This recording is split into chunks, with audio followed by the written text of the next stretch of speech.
Excellent. Hello, everyone. I'm Jonah Lacqua. I'm the Executive Director of the History Project, and I am so pleased to welcome you to tonight's Out of the Archives event. Before we start our event, I have a couple of announcements and plugs. First, an announcement. I am so pleased to announce that the History Project is the recipient of a grant from the Mellon Foundation that's enabled us to hire 2 staff members. The first you're going to hear from tonight, our very own Sam Valentine, the new Director of Archives and Outreach, and Hannah Clutterbuck-Cook, our Archives and Administration Specialist. It's a really exciting time for us. We are growing our organization, and I realize now I should have introduced the History Project. For those of you who don't know us, we are Boston's LGBTQ community archives. We're a volunteer nonprofit, a volunteer-driven nonprofit, and we're dedicated to documenting, preserving, and sharing LGBTQ history. I'd also like to invite you to 2 upcoming events. One is taking place next Thursday in collaboration with the Boston Public Library. I will be hosting a Queer Oral History 101 training. And the following Thursday, the History Project's book club is meeting. They are coming together to discuss Carmilla, which is an early Sapphic vampire novella. So you have plenty of time to read it before the book club meets. And if you haven't read it, it is a lot of fun. So you can learn more about those events and about our recent news on our website. I will drop some links in the chat. And my second plug before I turn it over to Sam is partially to thank those of you who have already supported the History Project. We appreciate and we really appreciate your support. And it helps us to document, preserve, and share LGBTQ history in Boston. As a community archives, any donation to the History Project directly supports our mission. And so if you're interested in donating, gifts of any size, help us a lot. And I'm going to put the link to donate into the chat. And thank you for those of you who signed up for Sam's tarot readings, which are also part of a little fundraiser for the History Project, and super exciting. So without further ado, tonight we have the magic of queer tarot, LGBTQ plus imagery and imagination in the cards, with THP's very own Director of Archives and Outreach, Sam Valentine. Sam. Hey, hello. Thank you, John, for the introduction, and thank you everyone for being here. I'm so excited to see so many of my tarot friends and to meet new friends as well. I have a slide deck, of course, and I will share it. And let me know if you do not see it in one moment. Okay, are we good? Are we seeing? Good, okay. Let's get started. Okay, so as I said, thank you all for joining us tonight and for supporting the History Project. We really appreciate your support, and I personally am really excited to be here. As Joan mentioned, I am now the Director of Archives and Outreach at THP, which is a brand new role for me. I planned this presentation as a fundraising effort when I was a volunteer and part of the events committee at the History Project, and now I'm getting to give it less than a month into this new role and position for me, which is like super cute and fun, and I love it. Yeah. So the title of this presentation is The Magic of Queer Tarot. As you can see, LGBTQIA plus imagery and imagination in the cards. And I like to think that that is what I will talk about and what I will deliver and serve to you this evening. I am, however, a very chatty Gemini, and I talk very quickly. So we will see where this takes us and where we go. I also hope to have time for questions and conversations to hear from all of you on your thoughts and feelings on tarot, wherever you are in your tarot journey. All right, let's really get started here if I can figure out how to advance the slide. I think the Zoom thing is covering it. Aha, here we are. Okay, now let's get into it. Who am I? Okay, so you've heard what my day job is. Tarot is my other thing. I won't necessarily say side hustle because it's really just like a hobby, an art of mine and a passion of mine. Being a tarot reader and general fool on the internet is something that I like to do and something that I'm really blessed to do in my free time. Specifically, I am kind of in the Instagram tarot niche of it all, and I've been lucky enough to be part of the beautiful tarot community there, whatever community might mean on social media, of course, as a caveat. But I've met a lot of really great tarot folks, some of who are in this room. And I've been able to bring my work offline in the tarot community as well, including in physical spaces and venues like zines, one of which just recently came out. And as a queer archivist, of course, I do love zines. I'll plug that at the end if you'd like to buy one. Also in the months before the pandemic, when I lived in New York, I was a tarot reader at Quimby's bookstore in Brooklyn, in their physical tarot space, a really nice, incredible tarot room there called Which Wins. And I really enjoyed doing physical, like in-person tarot readings there. But then the pandemic happened and a lot of my work has moved online, and specifically it's Instagram. And you can find me there at waxwingtarot.com. Instagram. A big part of my tarot practice is the look and feel of it all, the visuals, and I'm not afraid to say the aesthetic of it all. That's kind of what drew me into tarot as someone who loves visual culture, art history, and as someone who went to grad school for cultural heritage. The visuals and the aesthetic of tarot are not like vapid or like surfacey to me. They're part of the text and kind of the curation of it all. So I really do like Instagram as a format for sharing tarot, despite, its flaws, as I'm sure we're all familiar with. So aside from generally purveying vibes and talking about tarot on Instagram, I also do tiny tarot readings for free on social media and TikTok. I'm currently closed to more personal readings because in a new position, as I just described, I've had a lot going on in my personal life, but usually I do have seasonally available limited drops of tarot by mail and PDF readings. So that gives you an idea of like what I do in the tarot space. Also, as I mentioned, I'm a Gemini stellium, and I think that is relevant anytime you're giving a presentation. Lastly, keeping tarot kind of open and accessible is really important to me. You'll see from this presentation that I find tarot to be cute, fun, and useful, and I want it to be open to everybody. And I don't want it to be some sort of like esoteric knowledge base or something that one must earn or achieve through feats of strength or like whatever. So this presentation is really meant to be accessible to anyone, regardless of your level of experience with tarot. If you're not a tarot reader, welcome to the space, and please feel free to ask me questions or write them down for later if I say anything that's not accessible to you. I really want it to be open to anybody.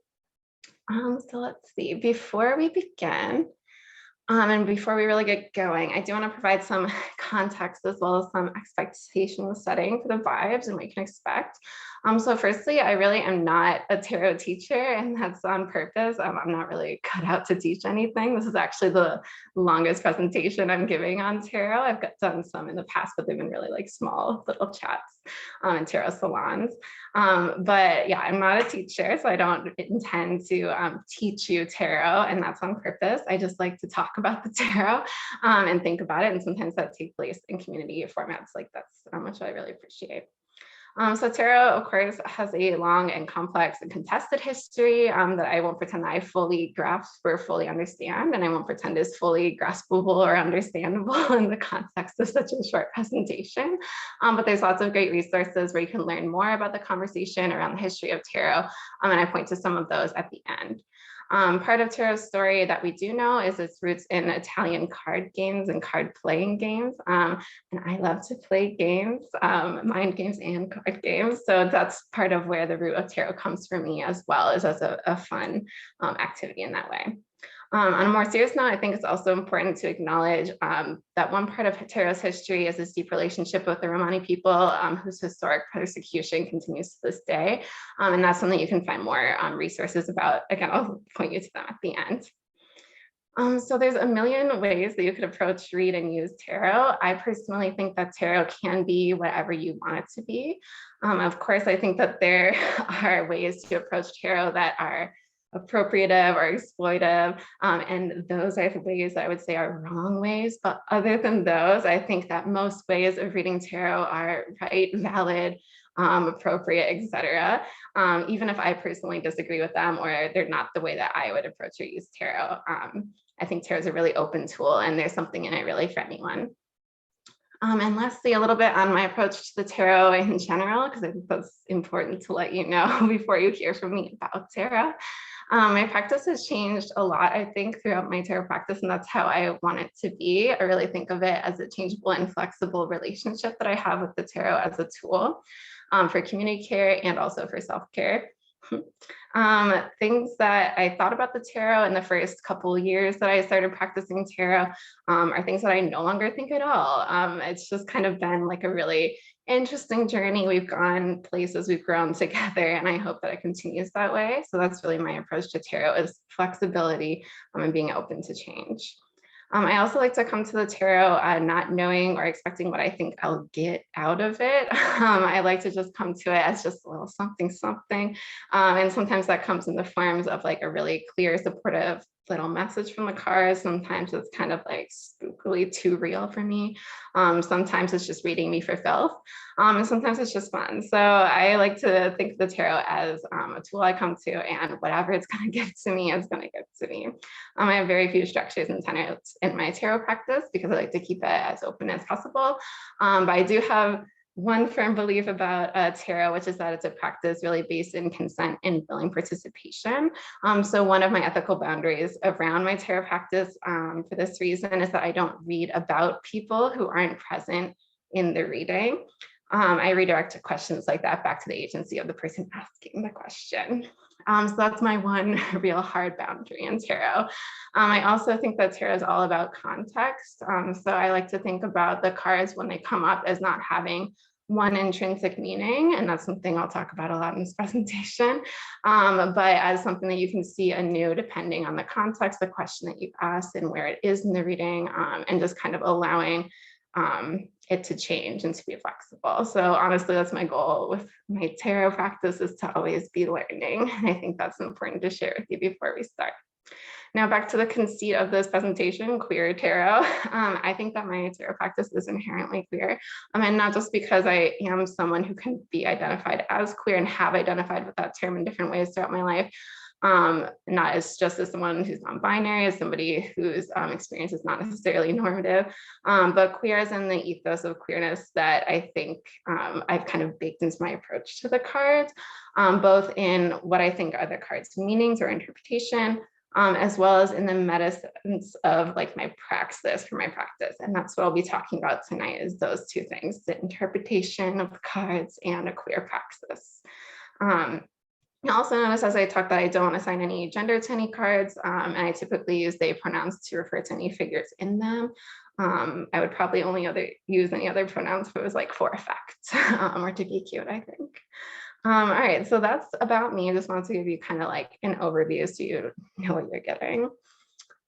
All right, so about the decks that I will be showing you images of tonight, which you may be familiar with or you may not, but I just wanted to give a little overview and description. We're going to be looking at that soon. I promise we will actually look at some cards and talk about them in a moment, but first just this context.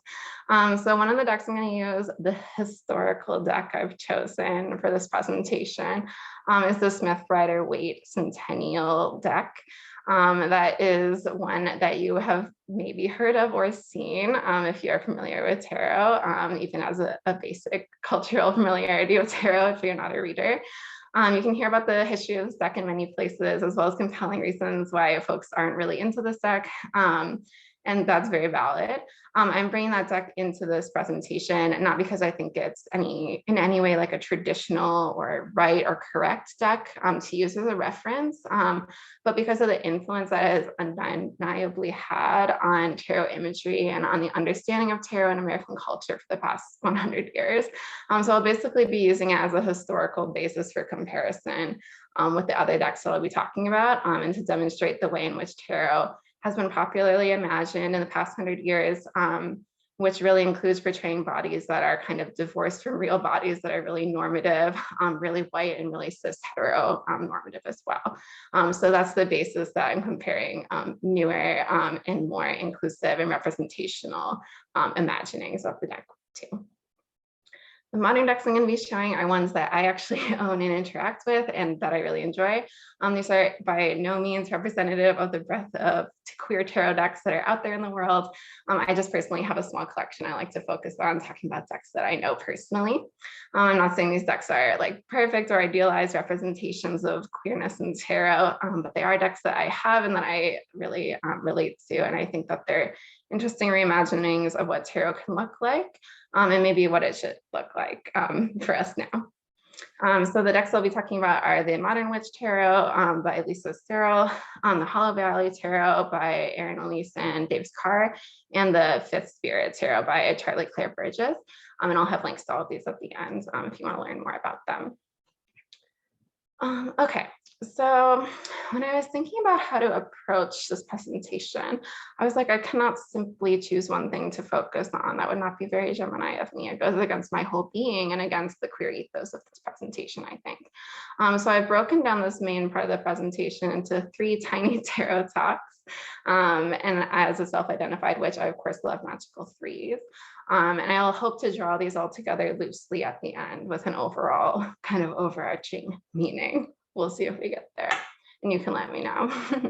So firstly, we'll talk about the Emperor and the Empress cards and use them to talk about breaking down false binary oppositions in tarot interpretations. Then I'll talk about breaking down the idea of completeness or linearity in tarot practice with the Fool and the World cards. And then we'll talk about breaking down hierarchy using one suit of the court cards as an example. I think this should be fun. We'll see. Okay, I promised that I would keep this accessible. I'll go back.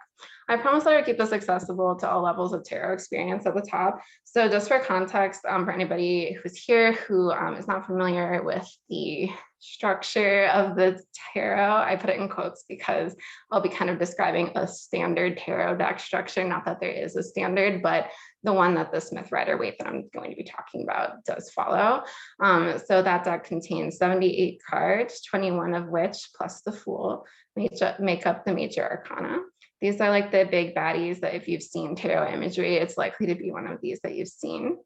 The rest of the deck is made up of 10 cards in each suit, so 40 of them in the minor arcana.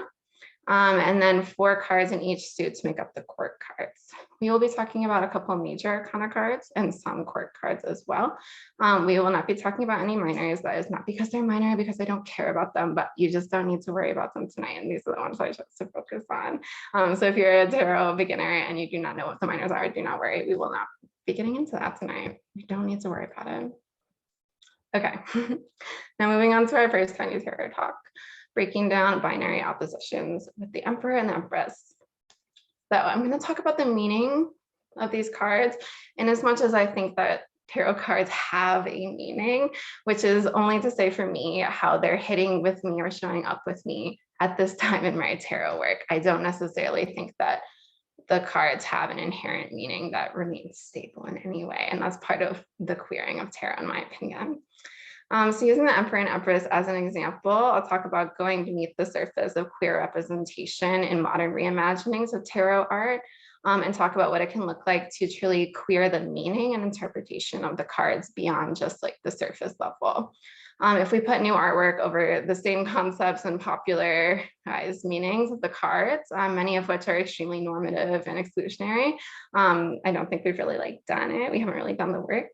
So I'll talk about my experience about trying to do that work and to make new meanings with these cards, which can be really heavily explicitly gendered and patriarchal and not necessarily accessible to a lot of people. And then a note that there's lots of queer tarot readers, many of who are in this room tonight, so exciting, who are out there doing this work around queering the cards. And I will be directing to you to some of my favorites at the end of this presentation, not an exclusive list, of course. This is simply my personal take and experience, which has been informed by being in community with these folks and having really wonderful, supportive, and generative tarot space in which I've been able to talk about and have really great nuanced conversations about the cards. So queering the tarot happens in community, and I think that that has been a real part of my practice and experience, particularly. All right, we'll get to the first card now. 20 minutes in, you're seeing the first one we'll talk about. Cute. Okay. So the Emperor. This was one of the cards that when I started reading the tarot, I was like, ooh, I don't get this one. I don't relate to this one. This one isn't for me.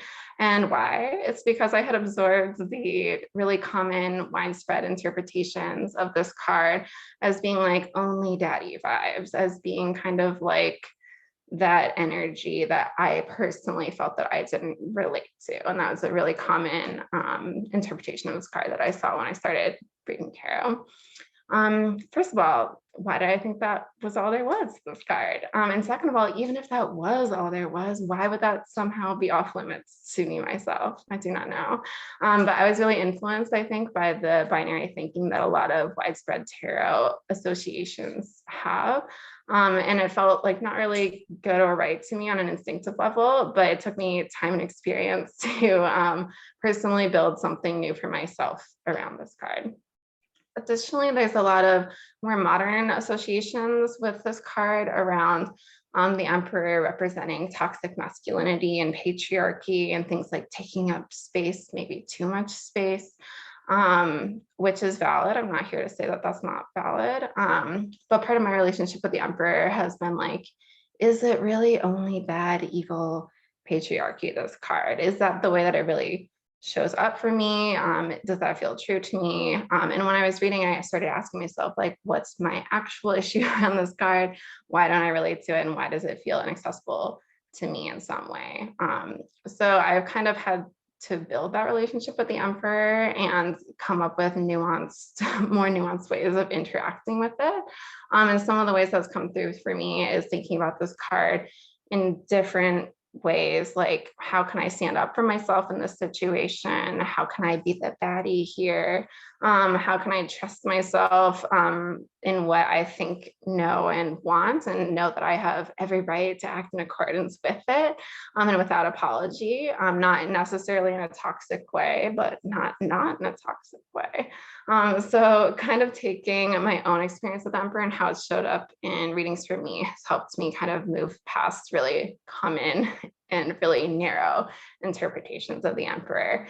And as I said, being in community with other folks who are doing this work has really influenced me as well. And as you can see pictured here, some of the newer decks that really, I think, rework the Emperor can show visually a different way of seeing this card. Has been really helpful to me. Okay, now to the Empress. Mommy, sorry. As somebody who has issues with the concept of mothering, as many queer people do, and as someone who has had to mother themselves, I really struggled with this card when I started reading tarot and how it could be accessible or applicable to me in the context of the really common and widespread interpretations that I encountered when I started reading. So the Empress is often described as kind of like mommy vibes only, as a type of valorized femininity that's valued for the performance of it. Specifically, caretaking and life-giving energies are a lot of words that are thrown about with this card. And that just doesn't do it for me. It just does not work for me on any sort of personal level. So I can only really get closer to this card and feel capable of really like reading it for myself and for others when I allowed it to show up differently and kind of actually ask myself in context when this card came up in readings, what it was actually giving. Like, was it actually giving the energy of giving? Was it actually giving the energy of caretaking? And that just has not necessarily been how it's come up in readings for me that I've done for myself or for other people. So I've really had to work with this card as well to kind of move beyond really common interpretations of the card that are really narrow and restrictive to just this one role. So the Empress has come up for me, and for example, as like moments of being like, excuse me, I will be doing exactly what I like. I will be showing up and being exactly as I am because I don't have any other option than to do that. You know what I mean? So that's some ways in which the Empress has come up for me. But it's changed a lot over the time of my practice of tarot. I have to mention here another take on the Empress that I fully enjoy, which is the Empress as a model and guide for self-care and for nurturing creativity. So Cassandra Snow and Siri Vincent Plouffe have a book that was just released called the Lessons from the Empress, the tarot workbook for self-care and creative growth, which just that title alone sounds amazing. And I currently have that on order from my local bookstore. And I will be linking to it at the end of the presentation if that sounds like something that you'd be into as well. And that's just an example of the remaking of this card and the way that modern queer tarot readers are doing a lot of work to make something new here. And lastly, just to close these guys up, let's look at them together. I think that the Emperor and the Empress dichotomy and a lot of like really common tarot interpretations has been shown to be representative of the falseness of binary thought. And I think that the work that a lot of queer tarot readers are putting into reimagining these cards is a really particular and like wonderful example of why we need queer tarot readers. I also highly suggest listening to Dream Girl Evil by Florence and the Machine when you consider both of these cards together, which is something that I did while preparing for this presentation, and it really helped me access something. I can't explain exactly what, but I do recommend it. Okay, so that's for the Empress and the Emperor. We'll move on to our second tiny tarot talk, which is breaking down the concept of completeness. And by that, I mean kind of an idea of a whole or completeness of knowing, or a linearity of progression into wholeness in tarot practice. So I'm not going to be talking about necessarily the meaning of the cards this time. I'm going to be more talking about them as an analogy for a queer tarot praxis that kind of resists the idea of learning the tarot and becoming whole and complete or like finished in that knowledge. Is there truly such a possibility as linear progression of moving towards a whole knowing of something as relational and faceted as tarot? Like, I would say no, firmly, LOL. Like the idea of moving from the Fool, which is the 0 or the beginning of the major arcana, and to the World, which is 21 or the end of the major arcana, does not necessarily need to imply a linear destination and completion, but possibly rather a cycle or a possibility for movement along that, rather than simple start to end point, I think. All right, so we'll start with the Fool. The idea of the Fool being at number 0 in the tarot really represents a lot of the commonly held ideas about this card as being the beginner, the hero, the one who we follow through the major arcana on their journey. And often that's kind of framed as like the Fool as knowing nothing, you know what I mean? But that's not true, is it? We're always bringing something ourselves to any new experience, our own perspective, angle, ways of seeing and being. And the Fool is doing that too. Like they have sometimes their little dog with them. They have their little roses. They have their idealism. Like the Fool, I don't think that anyone comes to the tarot without some foothold in or a way into the cards already, because the tarot is both story and art, and we bring ourselves to the experience of each, just as the Fool brings themselves on their own journey. So if you sit down with the cards and you don't even read the guidebook, you don't read anything that anyone says about tarot, you could come to your very own conclusions about what the cards mean. And like, why not? Why shouldn't you do that? Why should that not be a valid and accessible way of interacting with the tarot? The Fool, I think, would certainly do that. And I think that they really represent a way into thinking of learning the tarot that is not necessarily based on the idea of learning things in order and being done, if that makes sense. Now for the World, the opposite, which we're breaking down the idea of. So number 21 in the tarot, it's the end, the completion of the major arcana, can be seen as representing learning and having finished or achieved something wholly and completely. And I think it really represents in a way the myth of wholeness or completion or linearity, arriving at a destination.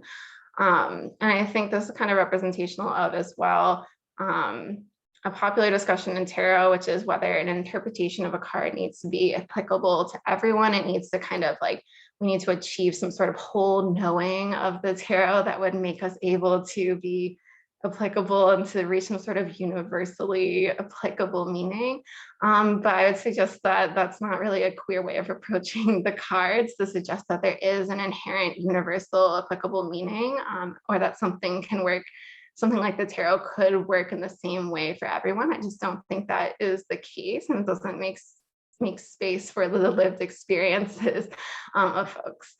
So well, my approach to the tarot is, of course, to be as inclusive a reader as possible and to be open to feedback and to accountability.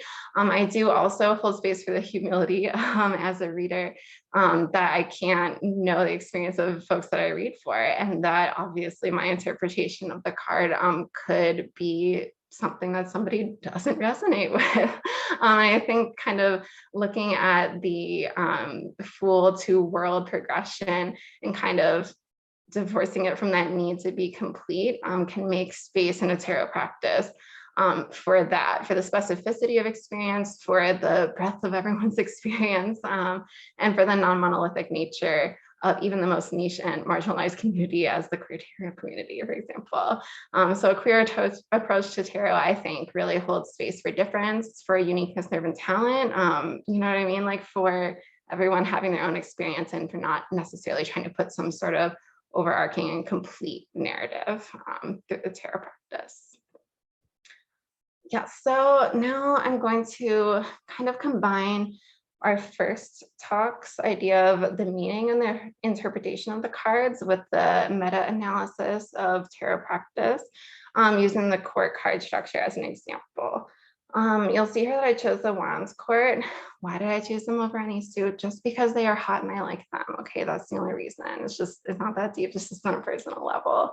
So as you can see, if you are not familiar with the construct of the court cards in the tarot, a court is constituted as a page, knight, queen, and king. So really structured, a lot of baggage with all of those words. And listen, I am really into chivalric knighthood. I will not deny it. I am really into the Arthurian legend of it all. I do not actually have a problem with the names of the suits as is, though I am fully interested in decks that do rename them. I just think we need to lever them open a little bit and make more space beyond this hierarchical framework. And we don't necessarily need to change the names to do that unless you feel like you have to, in which case that is also valid. So I think that the way we can kind of approach the court and kind of question hierarchy in the tarot is to just ask more questions. Is there an inherent need to say that one of the court cards is better or more than the others, or that they've advanced along some sort of linear progression? I don't think so. Is there a need to put the king and queen cards in binary opposition? Probably not. Can't they just like vibe? Can't they just be? I think so. Similar to our discussion with the world card around completeness as well, the king is often kind of cited as a card of mastery.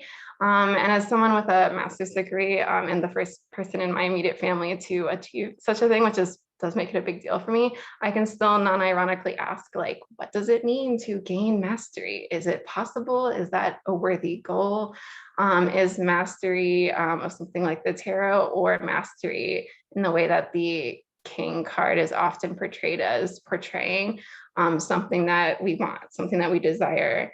Or is it just a myth and we are more in an iterative process? I think we can kind of open those discussions with the hierarchy of the court card and really make space for a queer imagination that imagines something different than this.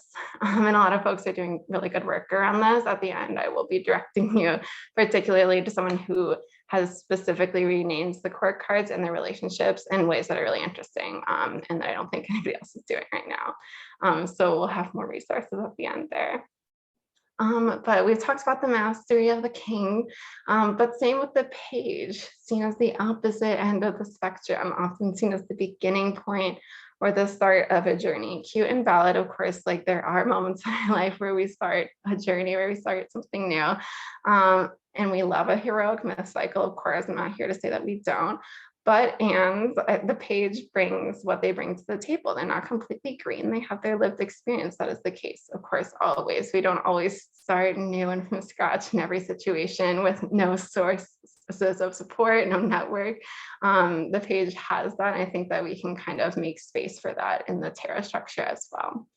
We don't need to invest in a hierarchy spectrum of page being like, I'm nothing, I'm a worm, to the king being like, I'm daddy, and like what I say goes. Like I don't think we need that in a tarot practice. And I think questioning it is a really great place to start, especially if you have trouble connecting with the court card, which is a really common experience, I think, when you're learning tarot. Okay, we're doing okay on time. I'd love to see it. And we're gonna bring it all together loosely, as I said from the start, just kind of gather it all together. So one of the ways that I really like to use tarot best is as a tool for storytelling. I think storytelling is a very magical practice, and I think that magic itself is telling a story. And I think looking at and engaging with the tarot on a personal level when you're reading for yourself, as well as on a relational level when you're reading for other people or talking about tarot and community, provides a space to use the art and imagery of the cards to creatively generate new narratives, remake meaning, and create new possibilities and plot twists. Looking at the tarot specifically queerly through a queered interpretation of the cards, as well as a queered practice, is a generative opportunity for queer imagination. Queer stories are what we need to imagine the future and the world that we want, I think. And I think that the tarot is one tool that can help us relate to and with each other along the way and have conversations that I think we need and are important. Yeah, so I think that's all that I have for you. So we have a good amount of time for any questions, thoughts, etc. But before I turn over for that, I do just want to mention the shout outs that I said I would make throughout the presentation. So this is not in any way an exhaustive list of things I would suggest you read. If you would like more suggestions, please contact me offline and I will direct you to all the people that I really enjoy. But the new book I mentioned, Lessons from the Empress, out now, and I think that you should consider getting it, especially if you're interested in reworking the Empress in a new way.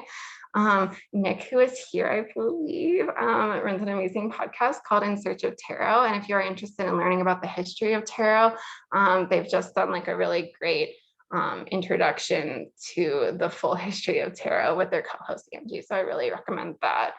And then Instagram recommendations.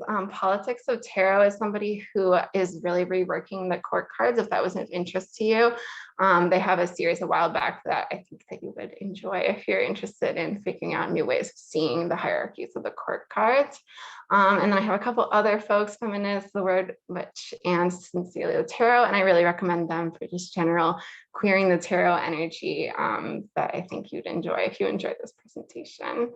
But yeah, that's all for me. We have question time. I have not been able to see the chat, so I will stop presenting and see if I can.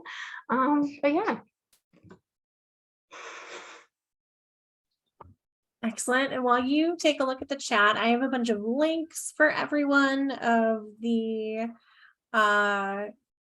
all of the resources that you just talked about, and I will pull those together in a moment. First of all, thank you so much, Sam. It was illuminating and interesting and really fun to hear about your interpretations and broader queer interpretations of the tarot. Since we do have time for Q&A, is there anyone who'd like to raise their hand and ask a question, or, you know, start a conversation? Or please feel free to use the chat and I'm happy to read questions out loud. I'm just going back through, seeing what folks are talking about. Oh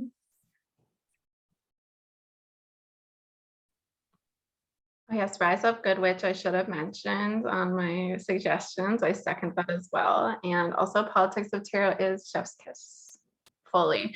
I'm also in their new zine, so plug for that. If you would like to visit Politics of Tarot on Instagram, they have a new zine that I have a chapter in about tarot and consent, if you're interested in that part of the presentation. Awesome. And so Sam asks, how did you get started / interested in tarot? Ooh, okay. So I came to the tarot in kind of a dark place, to be honest. I was in a very deep moment of reflection and stillness, which was that I had gone to therapy for the first time in my life. It was the first opportunity that I had financially to go to therapy. So I came to tarot in a really like deep place that I think really impacted how I first interacted with the tarot, which was a lot less fun and a lot heavier than my relationship with the tarot now. So it's been kind of a journey. But when I look back at like what made me actually pick up the deck, I do not know. I like had just simply seen it about, and I was like, seems cute. And then I picked up my first deck for myself and just started reading. But yeah, as I said, it was in a place in my life that it hit me at a moment and was maybe a little bit of a coping mechanism, which is not bad, but it was a little bit heavier than I like to use tarot now. Oh, thank you for putting in the links, John. Oh, you're welcome. It's archivist training, adding in links to more resources. And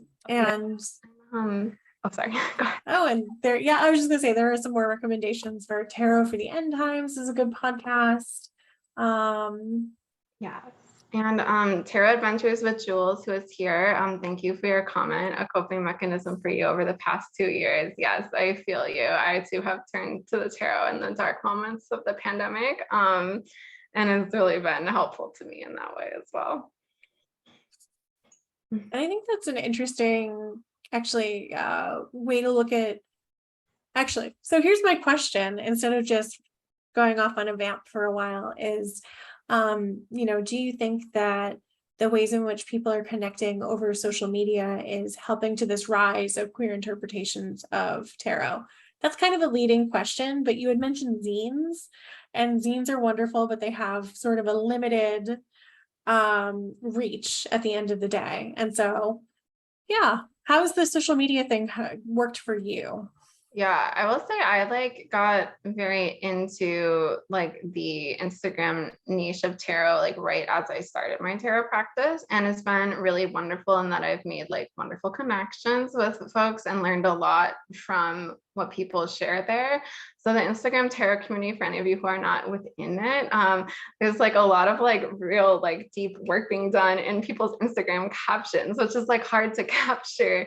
But like it's true and it's real. Like Nick, for example, sorry to single you out, friend, but like Nick is like always like writing the most like thoughtful, insightful things like just on their Instagram. And so there's like things that you can get from like current thought in tarot practice, especially with queer folks on social media in ways that maybe is not as accessible in traditional publication ways. So like, I think that Instagram has provided an outlet and a place for people to meet and kind of imagine things together. And to take it off of social media as well. People that I've met on Instagram, we've like had wonderful tarot salons and like tarot hangouts and stuff like that. So I think that social media has struggles and people continue to diversify and try to escape some of the downfalls of social media and the way that it kind of deplatforms creators. So a lot of queer tarot folks also have Patreons if you're interested in subscribing to any of those and kind of supporting people outside of social media platforms. Yes, Jules says Instagram has its issues, but I'm grateful for the community I found there. I agree. And then we have, okay, Claire has asked, what's your favorite card? Do you find that you get the same card often in readings? My favorite card changes often because it's spooky season. I'll be real with you. The devil is my friend in this moment. Additionally, I am like a Gemini, and so the Lovers card is my card, and I see the devil card as like the pair to the Lovers. I know I've just talked about breaking down it binary oppositions, but I love to see those two together. So right now in spooky season, it's gotta be the devil for me. But it does change for me. I always like a knight card. I'm a real sucker for those. And Rebecca asks in the chat, do you have any tarot journal prompts you're willing to share to support a questing or a queering, excuse me, of tarot exploration? I don't like typically tarot journal, to be honest. It's not like my bag as much, but I do think that there's a lot of folks out there who have really great prompts and who have like created really like wonderful workbooks. So if you look into kind of like the tarot Instagram community, I'm sure that you will find like a beautiful workbook out there that will suit your needs directly.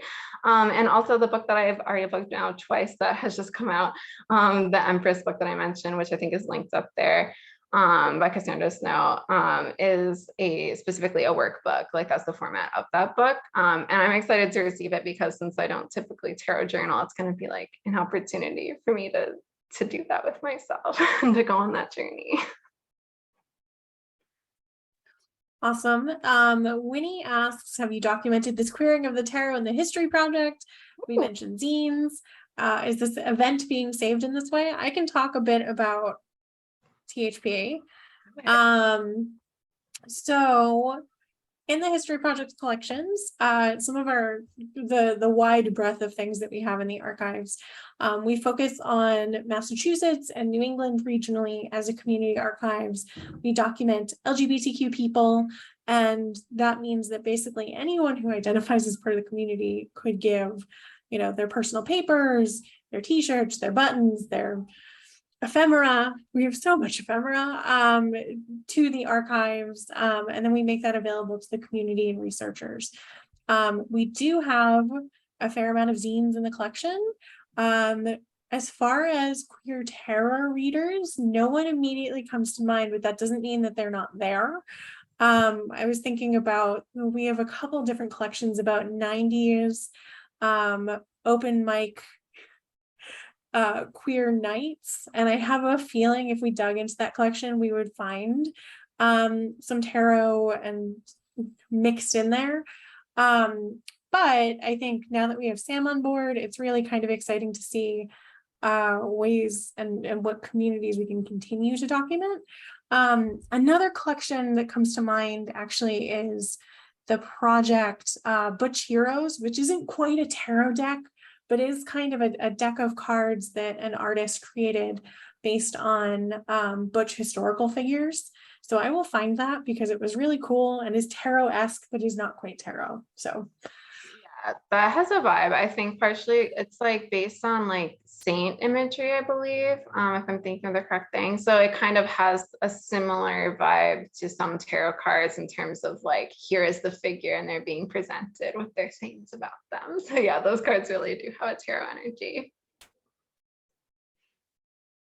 Oh, yeah.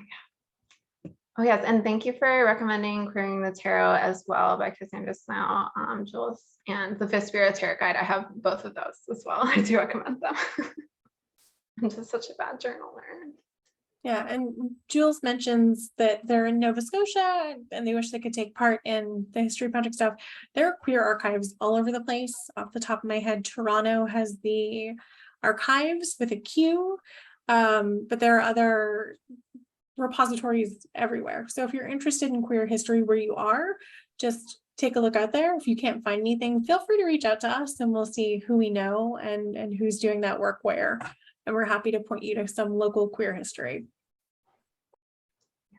Yeah, and to continue just the thought and question about will THP have a collection of queer tarot materials? Now that I'm on board, I'm very interested in documenting what's going on in Salem. There's a lot of really great queer tarot readers there. And as I get more into my role, I hope to kind of reach out into the community and make connections to bring things in for us to preserve.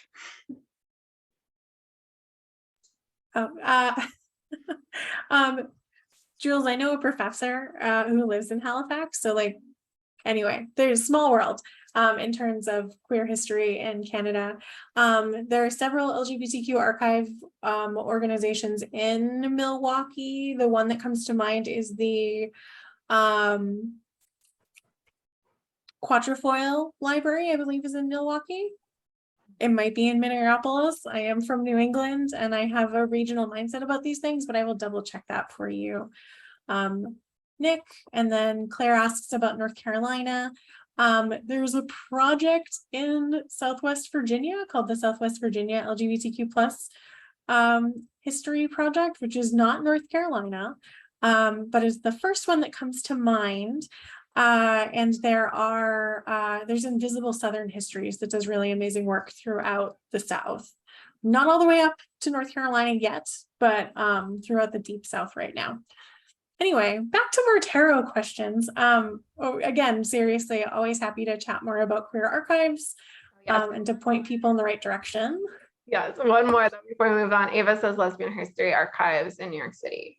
Yes. Oh yeah, they're amazing resources. They're doing an older lesbian oral history project right now that is really exciting. And so yeah, it's and all of these archives have different materials in them. And so like Sam was saying, sort of reaching out into Salem and doing some collecting there. There's other kind of exciting things in different places. Yeah, so there was a question all the way up here that I was going to ask you, and now I can't find it.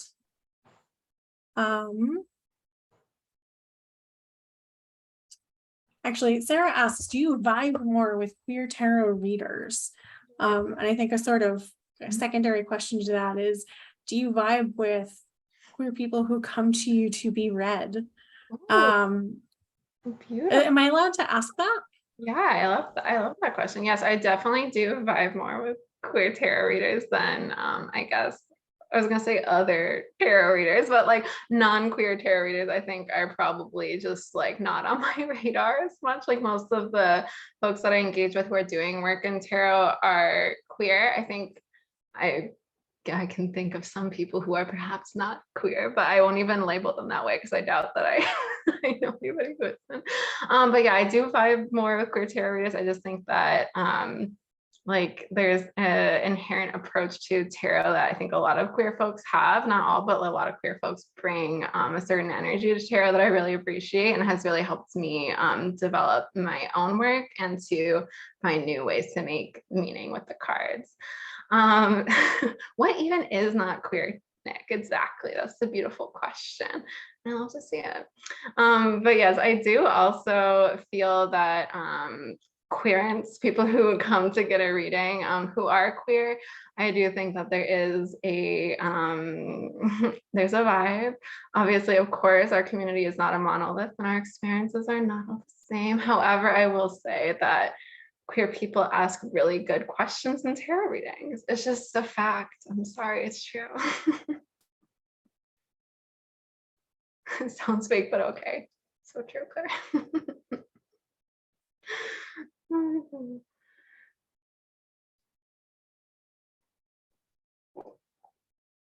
Excellent. And I'm trying to leave space so that if folks have other questions or any other recommendations, please feel free. Keep using the chat. Or again, if anyone wants to do the hand raise function, we're happy to unmute you. And otherwise, I'm kind of in a Twitter, Instagram hole trying to find, there's a historian doing something queer and spooky in New York that I wanted to share, but I can't put my finger on them right this moment.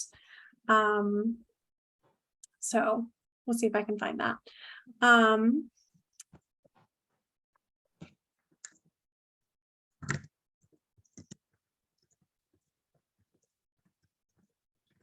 I think I'm trying to find, there is a upcoming event in Salem that's a launch of like a specifically queer tarot deck, November 4th. So if anybody's around and is doing post spooky time in Salem, an upcoming deck that's being released is having like an opening party and like talk soon for that.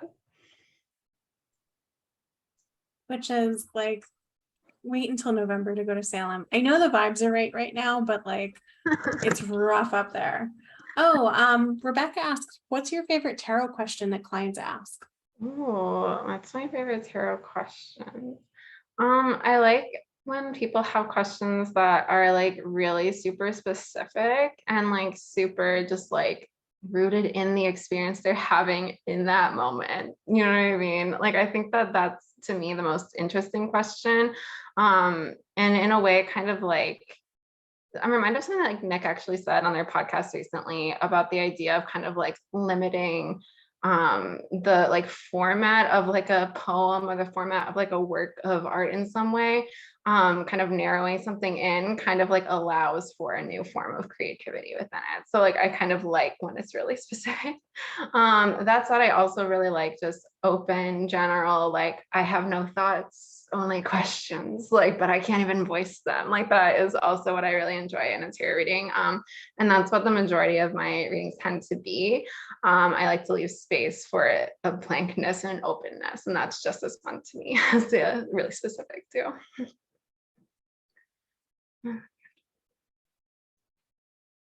As Ben says, yes, do not try to go to Salem when it is October. That is valid advice. I personally do not have the constitution to be there in this month. Ren asks, what would you say to a budding queer tarot reader and illustrator? Any advice or resources for somebody who's just starting out? Yes, tarot reader and illustrator. I love that. I think advisement, I mean, who am I to advise you? But based on my own experience when I was starting reading tarot, I think what I will say the most important thing is to allow space for yourself to really like trust your instincts about what you feel and react to and what people say about the cards. And if something doesn't feel right to you, it doesn't feel right to you. And if something does feel right to you, then it's a yes. So I think just kind of allowing yourself to really listen to your own experience of the cards and like just let it happen. You don't really need to like do a lot. You can just let it happen. That's I guess my advice. Oh, and then we've asked what is the tarot deck launching in November. I will send you a link. Let's see if I can find the right link. But it's Foyder Pavlov's deck, which is being released by USA Games. So it's like a mass market new deck that's going to be coming out with really interesting illustrations. And I have pre-ordered it. I'm very excited. But on November 4th, they're having like a launch party in Salem to celebrate that deck coming out. And here's the link to the website of the illustrator, but I will find also, I'm sure there's a link to the event, right? And I found the person I was thinking of as well, if you want to dig into queer spirituality and symbolism in 1970s lesbian prints. The exhibit Homoscopes was up at the New York LGBTQ Community Center. And there, Rachel Pitkin was the curator and Caitlin McCarthy is the archivist down there, and they're really amazing. So I put the link to that in the chat. And hopefully that gives you time, Sam, to find the link that you're looking for. I want to link to the deck, but I can't find that. I'll find it. Well, I gotta make this happen for everybody. And we'll send out after the fact links to everything. There's so many links so that folks can catch up later on. And I will say, so it's 7:59. And so if anyone has a final question, now is the time.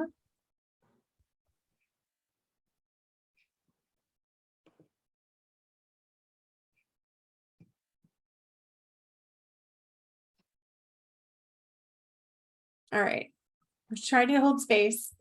And we're getting nice comments now. So I will close out our event for the evening.